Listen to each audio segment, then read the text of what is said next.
Hey there, so you just got your first tarantula and now you need an enclosure. What do? Well, you make one yourself. Let me show you how.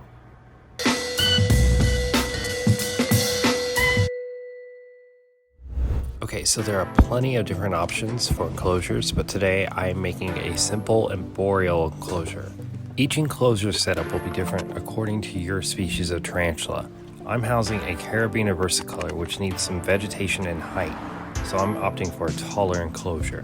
I start by carefully drilling holes with an 1/8 inch drill bit slowly to prevent cracking.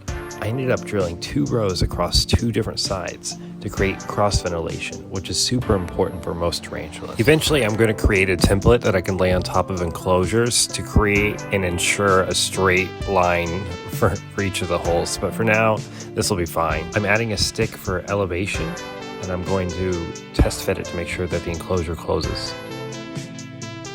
Okay, you don't have to do this, but I'm going to be adding some fake leaves, some moss for aesthetic purposes only, but also to create some anchor points for my Carabiner versicolor's webs in the future.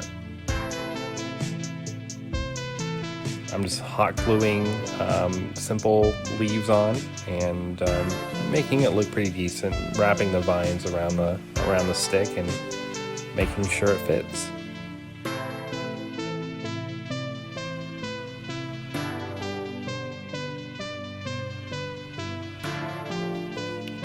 Now to attach the stick to the enclosure, I just use some hot glue. In the future I might come up with a better solution, but for now I think this will do.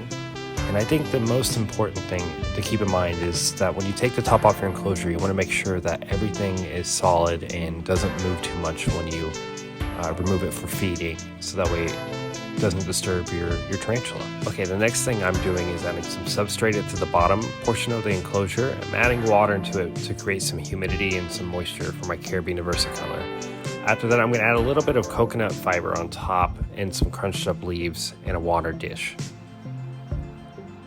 And there you have it, an arboreal enclosure complete with anchor points, vantage points, and some ground cover, perfect for an arboreal tarantula.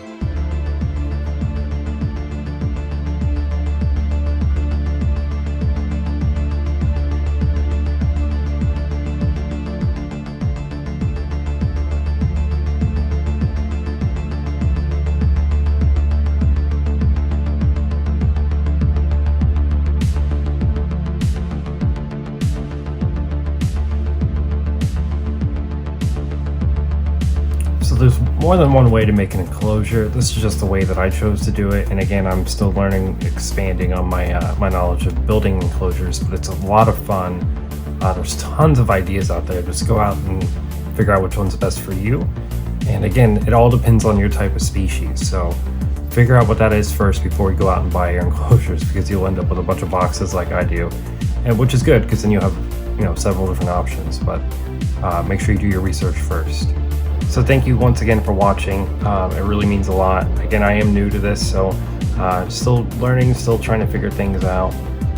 Don't forget to subscribe and like, and please do share, because the more people we get into this hobby, the more knowledgeable we'll all become, and we'll become better tarantula keepers. So thank you again. Have a good day.